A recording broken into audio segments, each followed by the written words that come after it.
Season 4 of the Humans and AI podcast is finally here. This time we're doing things a bit different. We're still chatting with incredible founders and leaders shaping AI, HPC and GPU infrastructure, but with a sharper focus on today. The roles they're in, the challenges they're facing, what's actually working and what's not. It's real, it's current, it's straight from the people building the AI ecosystem. I can't wait for you guys to hear it. Well, great to have you. Nice to see you, Nicole. Nice to see you, Sandeep. Thanks, Nick. Obviously, for the benefit of everybody else, you're the CEO of Redsand, and you're obviously the COO, co-founders. Yes. Obviously, it'd be good to get a bit of an intro, a little bit about the business. I was just saying, 13 years now. Yep. But obviously different guises. So just a high-level overview, really, of you, your role, and a bit about the business, if that's okay. Sure. Well, so Redsand, yes, the brand has been around for 13 years. Originally, I spent probably sort of 9 to 10 of those years focused predominantly on financial technology, fintech. So, very accustomed to innovation waves. That chapter, let's call it that, was amazing. But actually, it was a segue for me to work into the DeFi world. The DeFi world took me into digital infrastructure in the form of Bitcoin mining. We'll get into that.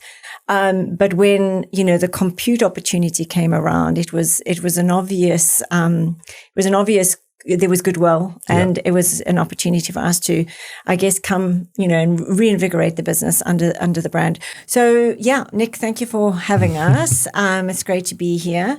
Beautiful day outside, for London. So my background, predominantly technology, background, product sales, marketing, business development. And then, as I mentioned, moved very much into an industry segment, which was a brand new segment, certainly for London, where fintech was on a rise and a boom. And I loved the innovative side. I loved the edginess of fintech and the newness of, really looking at new ways, new business models, disruption of, essentially the mainstay and the incumbency of financial institutions. And luckily that led me, because I began to look at, really forming and shaping innovation in the form of ventures on behalf of institutions in what we would typically call a venture studio.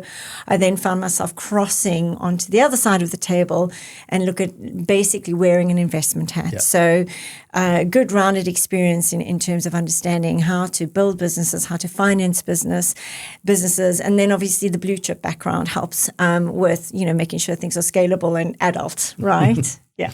Absolutely. So, huge, broad experience over those years, obviously starting out in sales and then moving to build this business. And then obviously, Sandeep, you've come in and you're the COO. Yeah. But you have a huge background, a varied background actually, which probably gives yourself quite a good advantage into running a business. Yeah. So, Joe, just talk about that. Yeah, definitely. Thanks, Nick. It's like Nicole said, it's a great day to be here. And we are very happy to spend some time with you and go through this. So what I would say is, I started out as a mechanical engineer. It's really a very strange combination of mechanical engineering and finance, I would say. But I was always interested in finance. So I moved to the UK maybe about 2005, spent a few years here, worked with an investment bank here called Rothschild, which people are aware for a lot of other reasons, I would say. But then I went back to India and I started a number of ventures in clean tech and manufacturing, energy space. And through the last, I would say 15 years up to COVID, I was in India. I was running multiple businesses at the same time. During COVID, I thought I needed a break. I moved to the UK. So that's how I met Nicole here. And we've started working since then. And now I guess it's the 4th or 5th year. Redsand. Fourth. Yes. Feels more like 5 now. So that gives me a lot of perspective in terms of operations, I would say. It's also mostly finance. So my background is slightly varied from Nicole's because I come from the investment banking side. So I would say that as a team, we have the experience going from early stage to late stage across both of our experiences. Yeah, so that should be helpful. And setting up new ventures or running operations is something that comes very naturally. So I think it's a nice role to be in. say. So both very entrepreneurial. Yeah.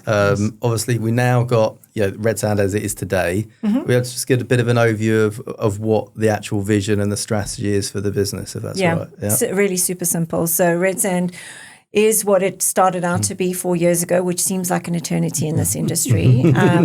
But we came out the blocks because of the work Sandeep and I, we kind of dovetailed. Our first kind of meeting point together was working in the kind of operations and the financing of some large-scale Bitcoin mining activity in Europe. So our original and today our thinking is, decentralized operations are the way forward, as you can imagine. And so today we have taken that, we've had fits and starts in terms of, what the business model should be, but essentially Redsand provides AI as infrastructure as a service, fully decentralized, which in, I guess current terminology lends us to, coin a phrase, edge computing requirements for AI, inference requirements for AI, sovereign, localized, hyperlocal stacks, depending on the enterprise use cases. So that's what we do. So we run the full service for a customer, and that means we finance as well. So obviously that's a very important part of what we do. And we do things maybe slightly differently in that we look at the customer use case first and work down towards the infrastructure rather than building the infrastructure and then going to find the customer. So maybe, a very, not unique certainly, but certainly, we're in a small kind of segment of the market to date, which is taken quite a long time to get to, right? We also self-funded. That's very good going. Yeah, self-funded. Probably, I'd be honest, we didn't intend to be self-funded. But because, and we'll talk about, adoption rates, because we were needing to find use cases out the blocks, we couldn't really get investors' minds around the fact that, we were going to build decentralized, hyperlocal, fragmented but scalable infrastructure, and we were going to find the customers first. So many, VCs don't understand digital infrastructure. The larger infrastructure, players, funders only want to do big, chunky, massive, centralized build capability that way. So so we've self-funded, but here we are. Yeah, fantastic. And so obviously the industry itself is going mad. We were talking about that offline beforehand, and we're seeing all this crazy amounts of investment with some of the other organizations in the space, and it is highly competitive. I mean, how do you navigate the competition of the market and create your little, not little, but your segment then? Because at the moment, you do see some of the larger sort of, neoclouds or AI infrastructure businesses. I often find that they're going after the same deals. Yeah. So how are you actually sort of targeting your customer base? So I guess the question is, who do we compete with? And the honest answer is I don't really know. Yeah. Because we really, and we'll come to some of our learnings, but initially we thought, do we compare ourselves against, other cloud providers, other data center infrastructure players? And actually that wasn't very helpful because where we are today is the way in which we've carved out our niche is because we have very broad experience in our team. We understand everything from, kind of strategic transformation agendas, innovation agendas, right through to the hardware.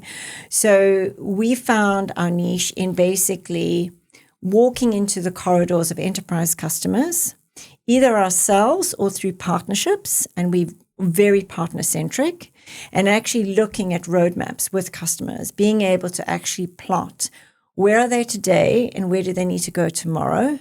Have they been on some level of an automation journey, yes or no? And really, why think about infrastructure? Okay, so we at the base of basically a solution pyramid, but that base is a mission critical base. Yeah. So that's how we've carved out our niche. It's not easy for people who understand just the kind of infrastructure because they've never really had to go and position themselves in a boardroom of a bank, perhaps. But that's how we've done it. And that's why it's taken us a good couple of years to kind of get the model really right. Now, I'm sure there'll be other players that think like that. But there's a big enough market for everyone. And to your point around, it is a crazy market, but I think we've learned very quickly not to believe every single headline. That is true. Yeah. I think everyone has a little bit of cynicism these days when they see it. But I mean, obviously, and speaking about your team, so I was looking at your team previously before we met, and the people you've got involved in the business are extremely senior, extremely experienced individuals. That can't be said for lots of other companies out there. I think you don't bother with your lower level people. You've got experience. You've got people that have actually built businesses. You've got people that actually built massive sales org. So I suppose when you're going in front of a customer, you're giving a lot of confidence in terms of your knowledge and your expertise. Yeah. I mean, first of all, I'll say, and this is rich coming from someone who's in the industry, but I've been in other industries, so hopefully I've got license to say this. Infrastructure is a commodity. And I think the industry's, the wider headlines and the excitement is players and therefore funders have forgotten that, to a large degree. But we will see that taper off. We will see the big names that have dominated the market, they'll, reach their peak. And I would say that's coming sooner rather than later. And the commoditization of the market is going to happen. It's happened every single cycle. So we didn't want to bet on technology and be pure technologists because we're just not, right? We picked our team to be able to sit in front of customers and be able to tease out where they really are going. Are they equipped to make decisions in AI? Where are those use cases? Where are the budgets? Because AI infrastructure takes, could eat up 60, sometimes 70% of a budget allocation, and you can't have junior people doing that, right? So so that's been our approach. And speaking and thinking of from a numbers perspective, so obviously AI, it's huge. There's a lot of investment in it. What would you say is the biggest sort of risk and concern for AI now? I mean, some people say it's maybe the ability to get power and the cost of power. Have you got any thoughts around that yourself? I think getting power and space and, there, of course, you always have issues with planning and operations. But I would say the real challenge right now for the industry, which people are not foreseeing or maybe they are foreseeing, is that who is the customer? Another data center or a tech company is not your customer. So you see all these gigantic deals happening where one cloud is signing up another cloud as your customer. Ultimately, this has to be consumed by somebody else at the end of the food chain, I would say. And at the end of the food chain, you have these enterprises that Nicole talked about, and we are seeing, say, a bank or an insurance company or a manufacturing company who's taking this up. They have not really adopted the solution as fast as people had expected. So if you see the curve, they're not yet there at the top. So that's taking some time, and the budgets are really with them. The budgets are ultimately that's the pool that everybody has to dip into. So whether you're a large hyperscaler or you're a smaller cloud, all of them are looking towards the enterprise to spend this money. But the enterprise are not really opening up their purse strings. And this is not because they don't have the budgets. It's just they don't know how to get into this market. And they don't really trust AI with the data that they have. So that's the other use case that we are seeing, that it's all nice to say that, you have this big infrastructure coming up, but who's going to consume it? In the previous days, you would have seen in the data centers, right? People come in, they sign up for 15-year leases and they do that. And now people don't want to sign up more than 3 years also. Getting them to 3 years is a big issue. So how do you fund them? There are a lot of challenges around that. Of course, the big players are not finding this an issue because they have huge amounts of equity or debt pools that they can go up to. But then, sooner or later, the music will stop. So then you will see this massive amount of pipelines. I mean, you're building this capacity like crazy, and we don't know where this is going to be absorbed. I would say that's the biggest challenge.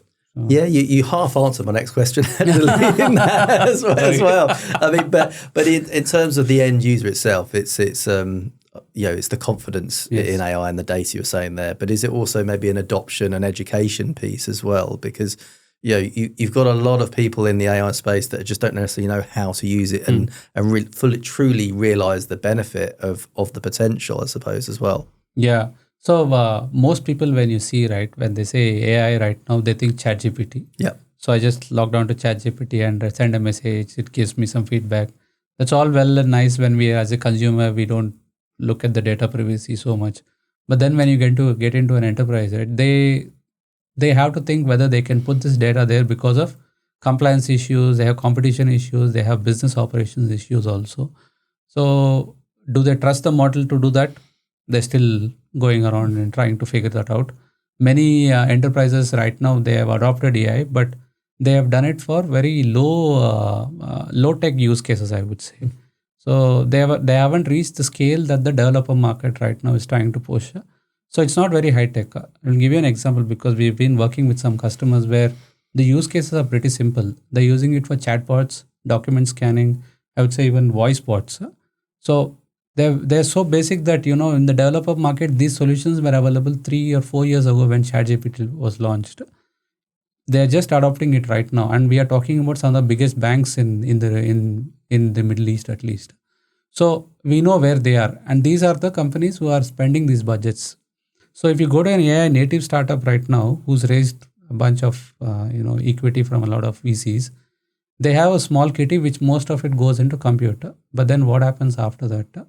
So adoption is there, but adoption is where the people who have adopted don't have the budgets.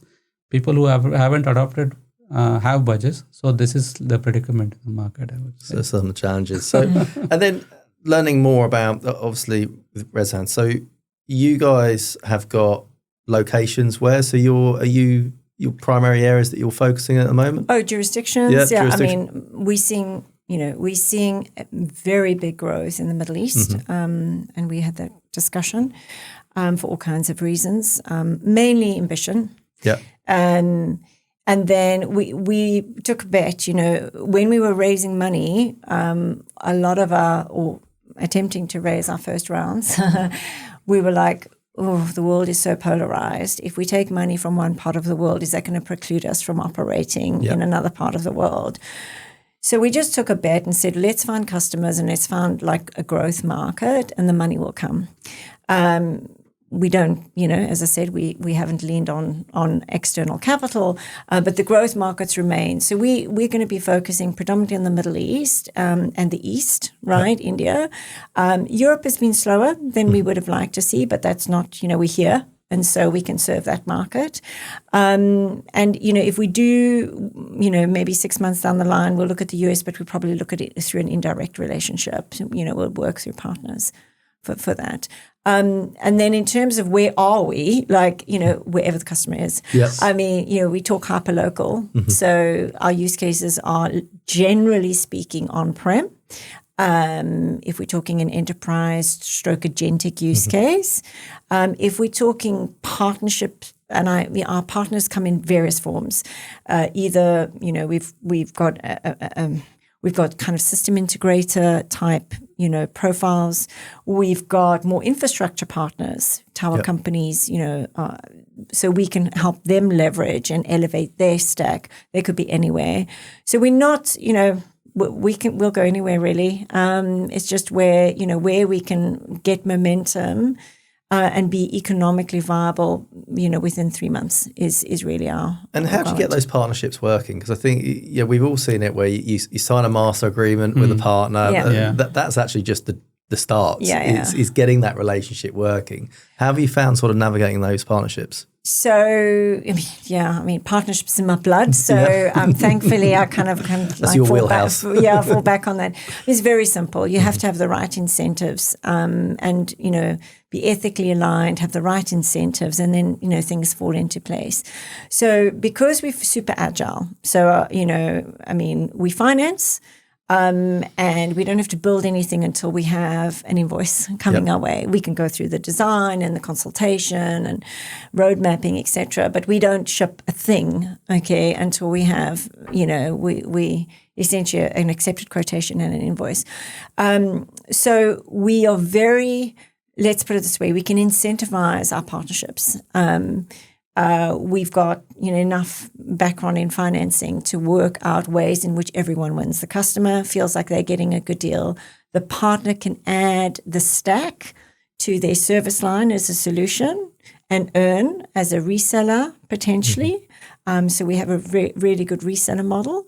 And of course, because we don't have to rely on building a centralized infrastructure, we don't have to worry about power, we don't have to worry about all those other things. We are, we can really rationalize our cost, and that's how we've succeeded. Can remain really competitive there. And just to add to that, right? When we sign a partnership agreement, like you said, I mean, after 3 months, we don't know where it goes.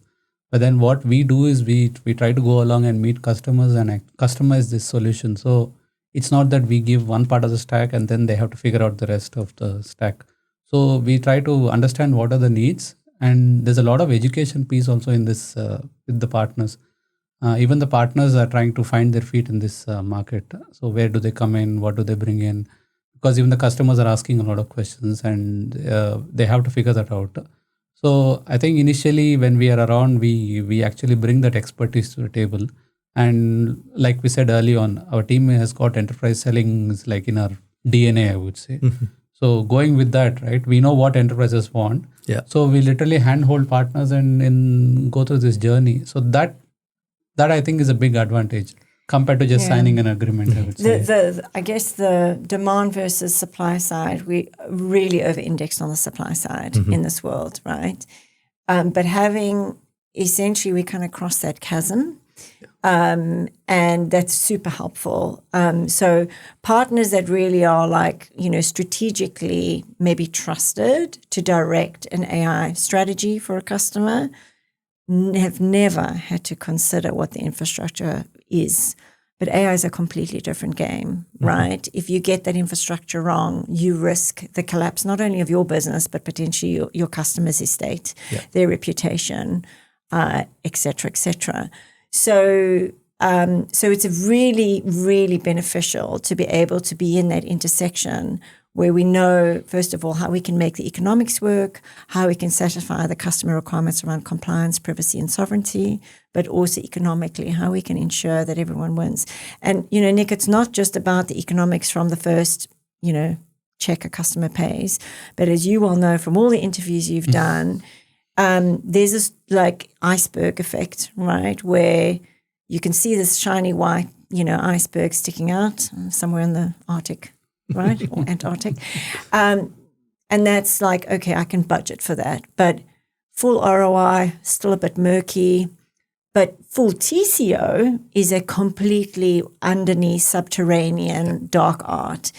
And that is because, and we can get to it, as the compute moves higher in the adoption curve, which means it becomes embedded in every single application we potentially use in the future, no one has really figured out fully, certainly on our customer side, what that means economically for them. And that's what we're trying to help with, because it's a big shock when you start running the numbers. The economics don't work like cloud for AI, right? Or high performance computing cloud, that is. So, that's a massive thing that we're trying to educate customers with, is how to plan economically for estates, alongside all the issues they have just getting out the blocks in terms of compliance and, extracting ROI from the money invested. That's an interesting point, because I think, the moment you hear lots of companies shouting about what they offer, it could be sovereignty, it could be about sustainable and green energy. All of the things are brilliant and really important, but they're talking about it so much, it almost feels like a bit of a Me Too movement. Speaking of the customer, what are the primary things that they're usually looking for when you're speaking to an enterprise and talking about AI? So obviously cost and understanding that full cost allocation and that education piece is huge. But, and obviously sovereignty, depending on the client, is going to be really important. And I'm sure they've got their own sort of sustainability goals. What do you find is what's the business conversation you tend to have with these clients? Well, we started our journey thinking, well, sustainability has to be, we are it, right? We're like, don't need a lot of energy. We can be, super efficient in terms of both input and output, in terms of emissions. That hardly ever comes into the conversation. Really? Hardly ever comes into the conversation. The main thing, no surprise, is, oh my God, how do I get started? If I get this wrong, the company's down the tubes potentially. So it's this privacy sovereignty debate. Now, what sovereignty is like ask 1,000 people, you get 1,000 different answers. So we can solve that by being hyper-local and just saying, well, let's start really basically. Let's bring the compute to you. Wherever your demand or your user is, we'll serve that last mile compute requirement. So that's probably the number one like pain point we are solving right now. Then as the use cases start maturing, they begin to realize, oh, okay, not the fact that we are, distributed by nature, but the fact that the use cases need to serve users that may not all be in one city or one location. Holy, this is going to be a performance issue. So the next thing I would say is latency. Right? Yeah. And, this is where and scalability is also linked to latency, I would say. Yeah. How do you scale from, say, you've built this infrastructure now for 1,000 users. Tomorrow your product has become a super hit and you need to serve 1 million customers. So how do you actually scale quickly and sustainably also? So that's the other angle that will come in phase 2, I would say. Phase 1 is what, like Nicole mentioned, you would add sovereignty and then you would add performance. And then close on that is really performance is linked to the cost. Okay. So that trajectory is completely, there's a correlation there. So I think those are the things we see, but customers that are in early trials or, theoretically just, early in their journey will only really be thinking about privacy right now. Okay. And getting projects through, right? How is the data treated? Where are they located? We're going way beyond GDPR now. Where are they located? Are they multinational? Where should they run the pilots? Are those pilots going to be contained pilots, or are they going to be with real live customers? Where are those real live customers? That's really where I think everyone will face that in the beginning. That's just a problem. We and the regulation. Right, the regulation is like, so these are the fumbly things that I think most take up most time. In of course the cost will conversations. come in, because what's happening with cost is that people do want to understand what am I paying for, and this is the one thing that we have found lacking in the entire market also. Because when you go to a cloud and you try to, or any of these traditional models, right, they talk about kilowatt, megawatt. That used to be the data center language early on. Then the neo clouds came in and they made it GPU per hour. What GPU, how many GPUs do you want, and things like that. But if you ask a customer or the enterprise customer that we are speaking to, they don't really understand this. They just want to understand what's my monthly bill, or if I'm doing this use case, okay, I'm running it for 1,000 users. Can you predict what is my monthly bill? Because budgets get set at least 6 months, 1 year ahead of time. It's not that this month they pay 10,000 and next month they want to pay 100,000. Nobody's happy with this kind of a system. But unfortunately, with AI, people are not able to predict that. So we are trying to bring the fixed cost model to the market again. So that's the other, I would say, important differentiation that we have. I think, a fixed cost model I think would be amazing, because obviously everyone got burnt a little bit from the hyperscalers. Yes. You get all these free credits and then all of a sudden you're in real trouble. So speaking of cost, you're then thinking, obviously you've got sovereignty, your edge, so you can go straight to where they are. Mm-hmm. What are the other sort of additional USPs that you guys might have? Is there anything else that you sort of try to put yourself above, maybe not necessarily competition, but make yourself more appealing? Yeah, so obviously, as you said, privacy first, performance, and the economics. I think the other thing is no customer is the same. Yeah. So it's not a one size fits all. So the way in which we've been able to develop our model is to say we'll provide a fixed cost per unique configuration or use case, right? Mm-hmm. So we don't lock our customers in beyond very reasonable terms. We allow scalability within, the terms of our contracts. So long as they commit to the contract, we can go up and scale out. But we do everything tailor-made per use case, right? So I think that's, something we naturally wanted to do anyway. So the tailor-made bespoke treatment, again, is a big thing. And then obviously just hand-holding them. It's a big chunk of really spending time strategically with customers. Last thing I'll say is our go-to-market is is a blend. We're very partner friendly, partner centric, and we can incentivize most of our partners to work along. Obviously we incentivize our partners, but we're very agile, is what I say, in terms of entrepreneurial brains. How can we make this work? We've got a standard way of engagement, but it's amazing how you can adapt that very easily. So I think that's a great benefit for us. So we can get to speak to a lot more people, a lot more end users through partnerships, and we're delighted with that. I mean, that's just the only way to go. Fantastic. And in terms of the future, what does that sort of look like? Because I appreciate, it's been a couple of years. You've done amazing things being self-funded, so you're really in control of your own destiny in that sense. What's the sort of plan over the next sort of 12, 18 months? Yeah. So I would say maybe I can talk about the market, I guess. So the market that now we have identified and is essentially the SaaS market, which is moving to an agentic model. So you've seen it's probably about $300 to $400 billion spent that they do on the cloud historically. So now with AI coming forward, 80 to 90% of these companies have already announced that they're moving to agentic models. I would say even 15 to 20% of their current revenues are from agents, including Salesforce and all the big companies. So that gives us close to about 30 to 60 billion. That's the range of the market that we are targeting. So I would say that's the market number where we are trying to play around. And the regions are, like Nicole mentioned, we are actively working in the Middle East, going towards Asia and maybe into the US very soon. Europe is always there. So that's on the high level on the market side. And then strategically, I mean, our aim is, Inference is our game. So that's never going to change. We'd look to be more, I think, our go-to-market. We need to get smarter on how we go to market in terms of the range of partners, I said. So right now, I'd say, thick and fast, we're very skewed towards this kind of agentic transition. But there are all kinds of other infra partners we're looking at. So, we've done some very interesting early work in property and other kind of hard asset world. So logistics, manufacturing, and we, even, for example, like in discussions potentially with a construction company behind a new airport. So how can we adapt the model for like an IoT use case?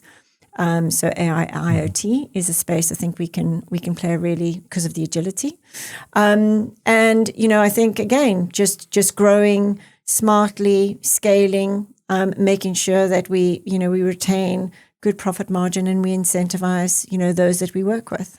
Absolutely fantastic. Well, before we finish up, I always like to ask, basically, we have a lot of founders. We have a lot of people that are thinking about starting a business. You guys are obviously in the thick of it. You've been doing it, both very entrepreneurial. What sort of advice would you give to maybe a founder of a company, a tech business, or somebody that's looking to start something? What sort of guidance would you give? Because you both got really good experience. Obviously, putting together works. Well, first of all, every young business has got to look bigger and smarter than potentially they really are. And, so my advice is, there's nothing more important than the talent in your team. And by that, I mean, you need a breadth of talent. So, to be competitive in this market with so much variation and so many moving parts, I would say, choose mature, and I say that in the best possible, but people who really understand businesses at scale. Be ready to operationalize, right? Don't just hire in your own, image, right? So if you're technical, don't just hire. So that's the key thing is you've got to have breadth, operational breadth and seniority and however you define that within your team. And talent is everything. Hire or at least bring on people that are willing to kind of ride the early journey with you, maybe not on full time, but in any way they can. Sell the vision. I think you can talk to the money. And just link to that, I think before I move to the money, I would say like this obviously is missing in the market. I have seen this with a lot of startups. Founders, they have their own echo chambers, like Nicole said. So it's the lack of professionalism is going to kill a lot of these startups, especially when you go to real life customers, right? we have been on the receiving end when we speak to a lot of companies, DevOps teams, tech teams. They don't really come across very professional, and it's very difficult to get them to. Even if I'm ready to write a check, I can't get them to come to the table yet. So it's seriously like I don't know. Maybe they have raised a lot of VC capital and they have a lot of pressure. That's the other point. When you're raising capital, try to be as you should start thinking about it first before raising any capital, because once the more money comes in, the pressure that comes with that is quite different. So choose your investors very wisely, and if you don't need it, don't raise. That's what I would say. Yeah. So, I mean, it's, with the investor hat on, for a long time of looking at the kind of, I guess, the software centric AI use cases, right, generative AI use cases, we were seeing, peers amongst us, VCs, mainly, less so in Europe, but, still you saw it, where VCs were writing checks for, Series A, check 5-10 million, depending where you are in the world.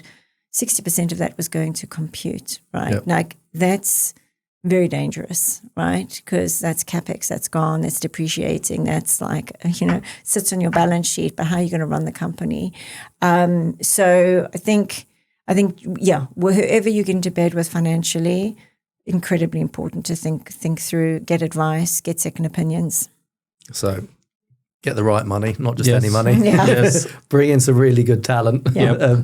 And then you make a valid point, actually. I know a lot of startups, and it's like the Wild West sometimes in there. It is very immature. Yeah. They're running rather than looking at the here and now, and just literally looking at the internal processes, the governance, the structuring of the company. it is quite tough to be a startup founder because you have to juggle so many balls. Oh, there's I so understand. much.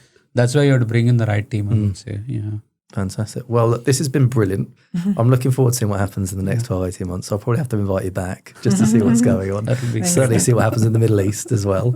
But thank you for your time. Thank you, Thank you Nick. so much. Thank It's you. very nice to be here. Yeah. Indeed. And that's it for this week's episode of Humans in AI. A huge thanks to my guests for sharing their insights, and to you for tuning in. If you enjoyed the conversation, don't forget to hit follow, share it with someone in your network, and let me know what you think.